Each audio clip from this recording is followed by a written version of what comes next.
Hey guys, Boris here. Welcome to the Demented Robot Games YouTube channel once again. As some of you may know, this is a channel dedicated to modern board and card games, and most of the time on the channel I represent new board games, modern board games and card games to you guys so that you can see what they are and what they look like before you actually commit to buying them. So I hope that I'm helping.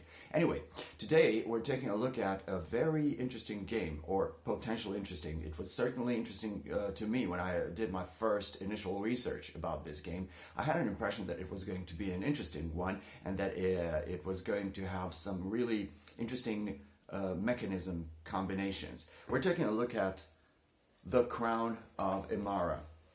Okay, strategic game, Euro game for 1 to 4 players, designed by Mr. Benjamin Schwer, released by Pegasus Spiele. Okay, it's promising. Pegasus Spiele is always a good bet if you're after good Euro games, good strategic games. This one is promising.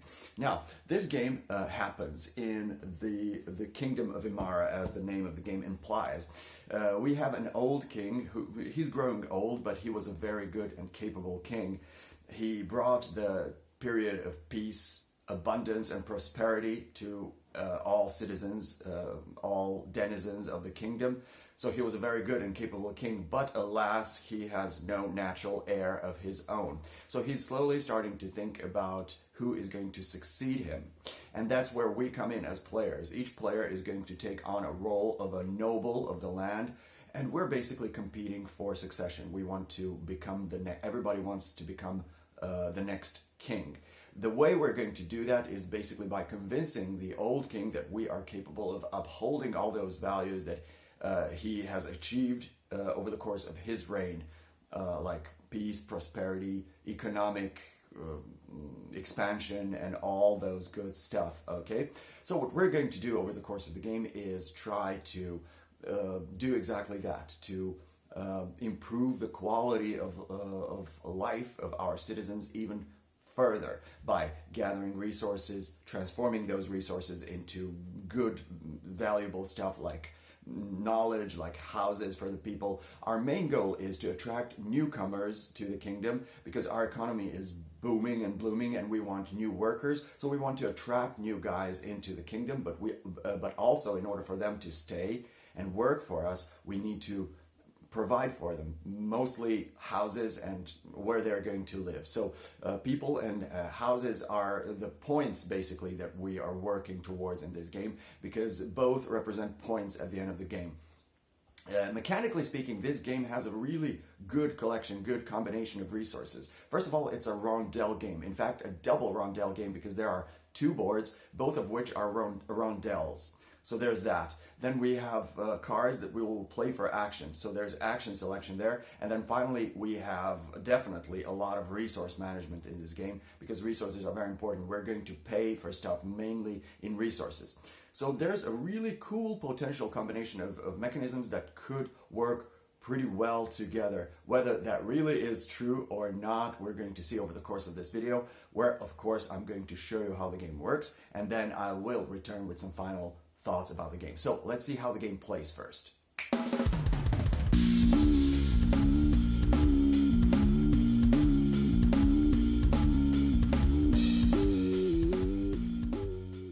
Okay guys, this is how the game looks on the table. As you can see, it's a beautiful looking game, or at least from my point of view. Now, the center point of this game, so to speak, where everything happens, are these 2 boards. I mentioned briefly at the beginning during the introduction of this video that these are 2 boards and that each of them is a rondel. So the core of that mechanism is that you will have guys on these 2 boards. Each player will have 1 guy of their color on both of these boards, and these guys are going to move in the clockwise direction. When they land somewhere, they can do the action of that space. We have our countryside board here and our city area here. Here we're going to gather resources. Here we're going to do more complex actions, which are going to revolve around transforming these resources into various valuable things that we need in the game. The end goal of what you're trying to do is here, We will have our citizen points, which we will keep track of by moving this guy to on this track. And we will have our building points. These are going to begin at a certain value depending on the difficulty of the game. And then we are going to move these as well. At the end of the game, whichever of these two types of scores is the lower, that's going to be your final score. Okay? Now, the gist of the game goes like this. As a player, you have your deck of cards, action cards. These are going to contain various different abilities, various different things that you can do. During your turn as a player, you're going to, at the beginning of the round, as a player, you're going to pick up 3 cards from the top of your deck, which is previously shuffled, of course. And then during your turn, you're going to choose one of these cards to play in one of these 3 slots that exist on your player board. You will have your character here, you will have these 3 slots and some workers here. You'll see how these work later. During your turn, all you have to do mechanically is pick one of your cards, place it in one of the slots, and then resolve the effects of that. It seems super simple, and mechanically it is. Strategically, believe me, it is not easy. Making these decisions is very difficult. Now, your turn is going to have 3 parts to it, basically. Once you choose the card and place it in a slot, okay, let's choose another card. Once you choose a card and place it in a slot, that's going to determine, first of all, the ability of the card given to you by the card itself. Then the second part of your turn is going to be a certain number of movements as determined by the slot in which the card is played. You will see that the leftmost slot allows you 1 movement, the middle slot allows you 2 movement, and the rightmost slot allows you 3 movements. Movements always happen in clockwise direction, and it's the movement of these guys on these 2 boards, okay? And then finally, you will also have some bonus actions. So your turn is going to consist of the action of the card, of the movement action, and finally some bonus actions which are optional. If you want, or if you can do them, you will, but you don't have to. Okay, so let's speak about the cards first. Cards have various different abilities on them, and basically at any moment during your turn, you can trigger that ability. So there are cards that simply give you resources. This is wheat. Sorry, let me show you this way. This is wheat. This is stone. This is cloth. And this is wood. It's these resources here on this board. So we have wheat, we have wood, we have cloth, and we have stone. They can be acquired here at the countryside. You will normally acquire these resources by landing on these spaces, but you can also gain additional resources by these cards, okay? But some other cards give you something else. This card gives you King's Favor. It's this thing. This gives you an ability to trigger something in the city. This gives you 1 additional movement. These give you some discounts. So various cards have different abilities, okay? You resolve this at any point during your turn simply by resolving the action of that card. The second part is movement action, and it's the most complex action in the game. Depending on the slot where you played your card, you will move one of your guys a corresponding number of spaces in clockwise direction, in this case 2 spaces, and then perform the action of the space where the guy lands. At this moment, you have to choose which one of these 2 guys are going to move, because you cannot combine, for example, if you play this, you cannot move this guy once and this guy once. Doesn't work that way. You have to choose to move one of these 2 guys and move that guy 2 spaces in clockwise direction. So for example, if I choose to move this guy here 1, 2 to this space, I will then resolve the effect of that space. Okay? And to understand this, obviously, you need to understand how these 2 boards work. So let me explain the countryside first. This is the countryside, and here we will predominantly collect resources. The default action of any space on a countryside board is to give you that resource. So when I land this guy here, as I did by moving that guy 2 spaces, I will then by default take 1 wheat and place it in my personal supply. It's as simple as that. What complicates things later on during the game is that we can place our workers in these cottages, okay? And then these workers are going to give us additional actions when we land on that space. But that's a bonus action, and I'm going to get to that later. So by default, you land somewhere, you pick up that resource, place it here, and that's it. Okay? By the way, these are 4 basic resources. Bread is not a basic resource. You have to transform wheat into bread. We will come to that later. Okay? For now, that's what you should know about the countryside board. We are going to later speak about these cottages and these workers. Okay? City board is more complex. In fact, much more complex, because here you have intricate ways in which you can transform your resources into some other stuff. So let's explain city spaces. Let's begin with the monastery first. This is the monastery, or the church. I'm not exactly sure how it's called in the rule book, but it is depicted by this little cross here. This is the monastery. When your guy lands there, what you will do? First of all, you have the option of paying one of the four basic kinds of resources to the church. You're basically paying your tribute to the church. And you have to pay the current price. At the beginning of the game, you will only have to pay one resource, but then that's going to go up. Okay, so let's say that I decide to pay this wheat that I have previously collected to the church. So I play one wheat, place it back here, and then I rotate this in the clockwise direction, increasing from this moment on the price of wheat paid for the church to 2. So each time somebody pays, they will have to pay more, okay, as depicted by this counter here. Okay, by paying my tribute to the church, I get to take one of these books. This represents knowledge, so I get one of that, and I get one of these favor tokens. What I will do is I will pick up 3 of these, consult what they are, and pick up one of them and discard the rest somewhere near the board. Now, these are favorite tokens. They represent the space on the city board and the reward that you get. So in the future, when I get to this space, which is here, when I get here, I can choose to trigger this and gain 1 additional book, and then I will discard this. So this is how the church favor tokens work. That's what you do here. Pay tribute to the church, turn this counter clockwise, take 1 book, and take one of these by picking one of the top 3 tiles, discarding the rest. Okay? The next space we will explain is the King's Palace here. So when your guide lands here, and it is depicted by this crown, so you can make no mistake about it. This is the King's Palace. Here you will also pay tribute to the king by paying for one of the 4 basic kinds of resources, pretty much the same as you would pay to the church. So you pay 1 resource, then you rotate this, and what you get in return is the king's favor, one of these signet rings. You will take one of these and take it in your possession. This is important because you will use these to pay for these noble ranks as a bonus action. You'll see how that works later. So that's one of the 2 actions you can do here. The other optional action is depicted by maybe we don't see it, depicted by this here.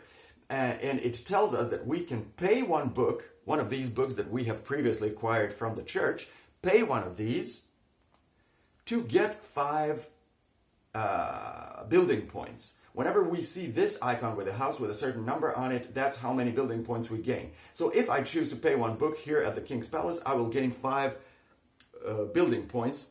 1, 2, 3, 4, 5. I will move my house marker. If you can see how this looks, I will move it corresponding number of spaces forward. Okay? Now there are 2 actions. Picking up 1 ring by paying the resource and gaining 5 houses by paying the book. Both of those actions you can do as a part of 1 single move. So when you land here, you can do one of these 2 actions, either one, or both of them if you like, as a part of the same action. The next space is the marketplace. It's this place here. When my guy lands here, again, I have 2 possible actions. First of all, I will exchange any single one of the basic resources, one of them, by paying them back here, and to get one of these gold coins and take it in my possession. These gold coins are important for 2 reasons. First of all, they are a wild resource. So in the future, when you pay resources, you can pay gold to represent any of the 4 resources, okay? Second reason why this is important, because we will pay coins for these high noble ranks in combination with these king's favors, okay? That's how we purchase these noble ranks. So that's one of the actions. Exchange 1 resource, any 1 resource for 1 gold. The second optional action you can do is pay any number, a certain number of books from your supply, these books, from your supply, and gain a certain number of citizens based on that. Whenever you see this icon with this golden guy wrapped in this laurel, whatever it is, okay, with a certain number on it, it means you will earn citizen points, okay?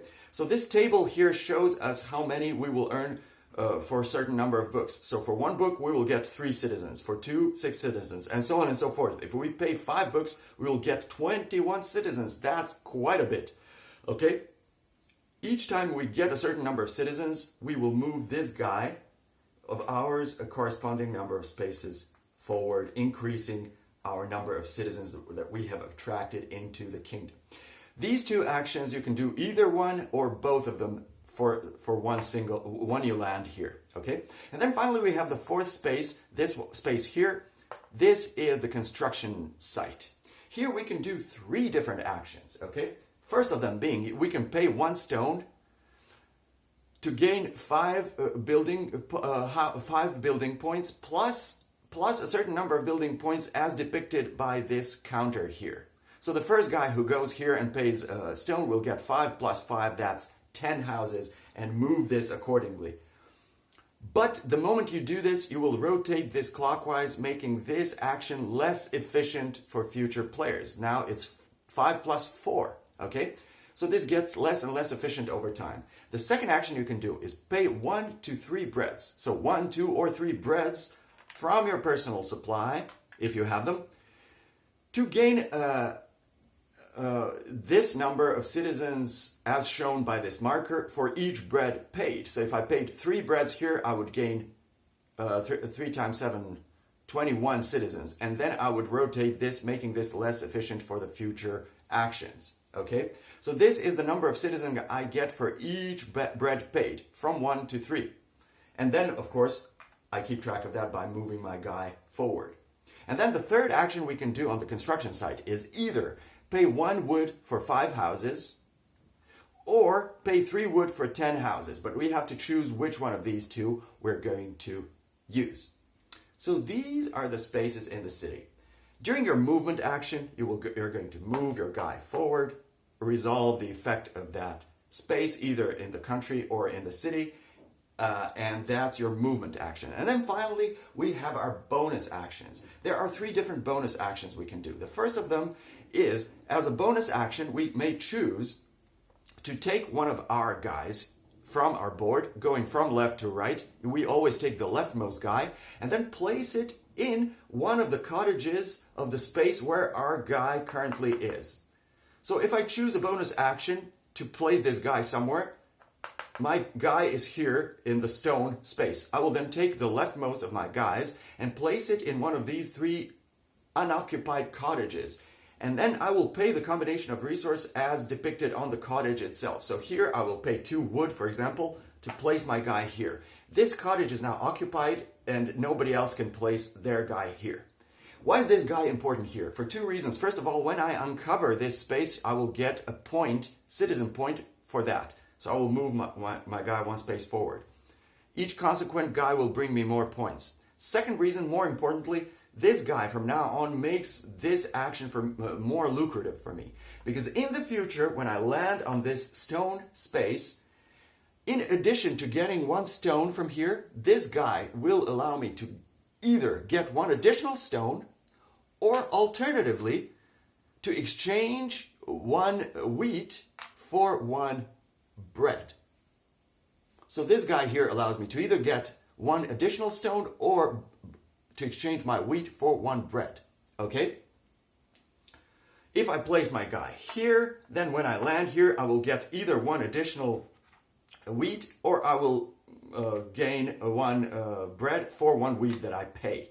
Okay? So that's how these guys work. They make our actions in the countryside significantly more lucrative, more efficient, so to speak. The second bonus action we can do is to purchase an advisor. I think these are called advisors. Pardon me if I made a mistake. These guys represented by these cards. So wherever your guy is at the moment of you performing that action, you can then choose between two advisors present on that city space and hire them if you can. A card will show you, in the upper part of the card, you will see how much you have to pay to hire that advisor. If you can pay that exact combination of resources, you will then immediately gain that advisor, place that advisor in your play area. From that, that advisor will immediately bring you a certain number of citizen points here. And then later during the game, they will also give you some benefits. Some of these benefits are permanent, such as this one. You see this infinity symbol here. Some of these benefits can be will be triggered once per turn, 1x, you see, and some of them will happen immediately. Doesn't matter really. So these guys can bring you some immediate benefits, but also some important benefits to your gameplay later during the game. When you pull a guy like that, you will then replenish the space from this deck nearby. Okay? And that's the second bonus action. The third bonus action you can do is boost your noble rank. You will pay the combination of signet rings and gold pieces to get a noble rank. But here's the thing. You have to go from left to right, from count, and work your way up to the right to the rank of duke.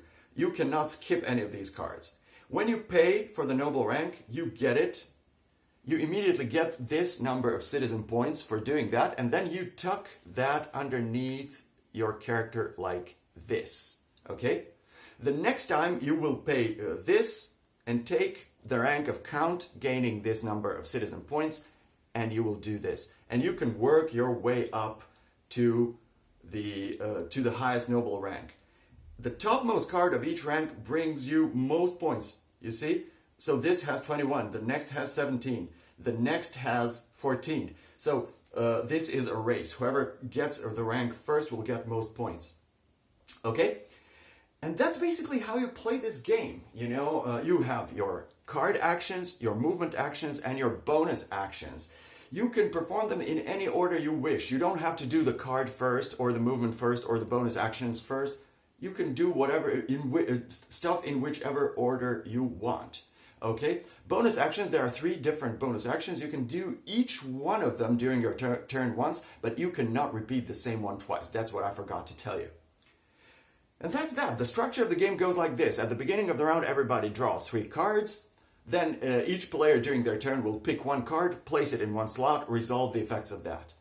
Then the next player is going to do the same. When everybody plays all 3 cards from their hand and fills all 3 slots, that's the end of the round. Then we will flip these cards face down like this. We will draw next 3 cards from our deck, and we will, this first player marker will move to the next guy in the clockwise direction, and beginning with that guy, we will continue playing our round. Okay? When we run out of these cards, we will then pick all these up, shuffle them up, make another deck, continue playing until we run out of cards once again. When we all run out of cards for the second time, that's the end of the game, and we will score. Okay? We will take into account the lower of our 2 scores. Okay? So in this example, I have 50 building points, but I have only 44 citizen points. So my final score is going to be 44. Okay? So you will take into account only the lower of your 2 scores. Also, your remaining possessions will bring you some additional points. Each gold coin and signet ring are going to... Each of these is going to be worth 2 points at the end of the game. Each of these, and these are going to be worth 1 point. And each pair of resources is going to be worth 1 point. And you will distribute that between those 2 values as you see fit. And then your lower score will be your final score. Whoever has most points will be the winner of the game. And here it is. This is Crown of Emara for you. I haven't explained every single detail about the game. For example, there's these event cards that we draw at the beginning of the round and stuff, but you have a pretty good idea about how the game works. Now, in the next section, I'm going to explain to you guys what I think about the game. So let's do that. There you have it, Crown of Emara. Very interesting game. I hope you realize that by now. This game was the game that I was extremely interested in initially upon doing my initial research about the game, because I had an impression that the combination of mechanisms in this game was going to be very interesting. Now, none of the existing mechanisms in the game are anything revolutionary in the world of board games. All of those mechanisms already exist in other games. But the way they are combined, the way they intersect, was something that I thought was going to be interesting. And I'm very glad to say that this game has absolutely fulfilled my expectations. Everything that I thought this game was going to be, it turned out to actually really be in practice. And I'm really happy to be able to say this. This game has fulfilled my expectations 100%. For three main reasons. Usually, when I review board games, the main three things that I'm taking into account there is the following. First of all, the theme. Themeless Euro games, there's nothing worse than a themeless, bland Euro game. Okay, I understand that a Euro game is not typically going to be super thematic, nearly as much as Ameritrash games, for example, but it still needs to have some sort of working, functioning theme to be interesting in the first place. This game definitely has a good working theme. Second thing that I expect from a good Euro game is to give players plenty of different choices, a lot of different avenues toward victory, okay? I don't like feeling that the game constricts me or limits my creativity as a player. This game definitely has this diversity. You know, it gives you so many different options, so many different things that you can do, so many different avenues to victory, so many different strategies. Every player in this game is going to do a different thing, and that's a beautiful thing. And then finally, for a Euro game, this is not absolutely paramount, but it is very good if a Euro game has it. And that is a good ratio between how easy it is to teach/learn and how deep it is strategically. The easier it is to learn and the deeper it is strategically, at the same time, the better. And this game certainly does have that. It's very easy to grasp because what you do mechanically in this game is very, very simple. You just pick one of the available cards from your hand, you play it in one of the available slots on your player board, and there you have it. That's your turn. You resolve the effects of that, and your turn is done. So mechanically, the game is extremely simple, but my God, strategically, it's so deep. I'm not saying this is a heaviest of games, but it has just the right amount of crunchiness, just the right amount of things to think about. You know, how to gather your resources, how to combine them, how to maximize your production of resources, how to transform those resources in the city, where to go, in which order to go, how to organize your actions, in which exact order you're supposed to chain these actions to get your final results, what you want to do. Because everything in this game is connected. You need resources to do this, and then you need to do this thing to do this other thing, and you know, you need to do a whole chain of things that are very well thought of strategically to achieve your final goal. And so this game is highly strategic. You really need to think long term. But one additional thing that I really love about how the game plays is that it's basically a race. Okay, so there's a really good atmosphere of tension and urgency, and you feel that your time is running out, and you're racing against other people. You know, these resources that you pay to the church and to the king, they get more expensive over time. You need to pay more and more of them. You know, when a guy, an advisor from the city is gone, they are gone. There's only one copy of that card, and if somebody else snatches that away from you, that's that. You will have to do something different. Getting the first noble rank card from the stack will give you more points than subsequent cards. So everything in this game is a race. So being more efficient than the other guys, being quicker than them, and using your time well is very important here, because you don't have an abundance of time, you know, in this game. You don't. This game will last for an exact number of rounds, exact number of turns, and then it's done. If you haven't managed to bring your strategy to fruition, then guess what? You are not going to win. And then finally, when you do calculate your score, you have two different scores, citizens and buildings. Whichever is the lowest is going to be your final score, and that's such a beautiful mechanism. You cannot ignore anything in this game. You cannot just go all in with citizens and forget about your houses, because guess what? Your houses are going to be, if they are lower, they are going to be your final score. So you need to keep them close together. You need to optimize your game. Oh my God, this is a beautiful game. This game just works. Like a well-oiled machine, everything is in place. Everything is logical. Everything works seamlessly and perfectly. And the collection of mechanisms are so nicely interweaved. The mechanisms of this game work so well together. It's incredible. The game also looks beautiful. I really love the artwork on the components. A really beautiful looking game. It's a joy to look at when it's set up on the table. Good theme that works. Good. It scales well. The duration of the game, it does not outstay its welcome.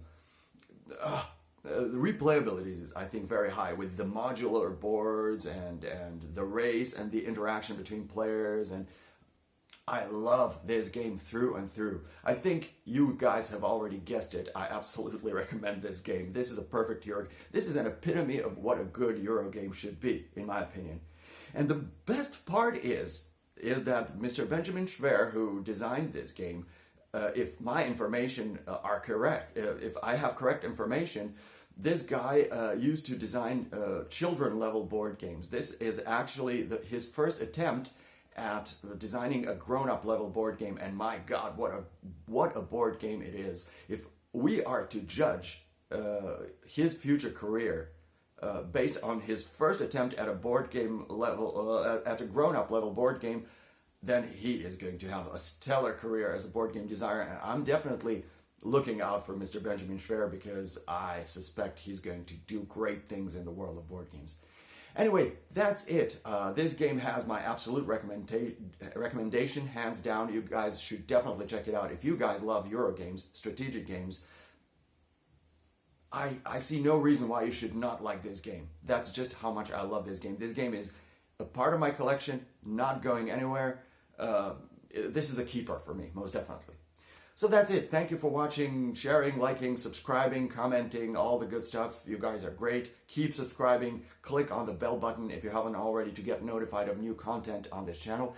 And one more thing before I go. If you like what I'm doing on this channel, and if you want to support this channel and help it grow, consider clicking on the link down below. Sorry. That will lead you to my TeePublic t-shirt store. You will find a lot of really interesting t-shirt designs there. Buying a couple of t-shirts will definitely help me grow this channel. Thank you for that in advance. Even if you don't want to buy anything, maybe you will consider sharing this link with your friends and help the channel that way. Anyway, I think this video is too long as it is, so I'm just going to sign off by saying what I usually say to you guys. Play or be played. Just don't stop playing. See you next time.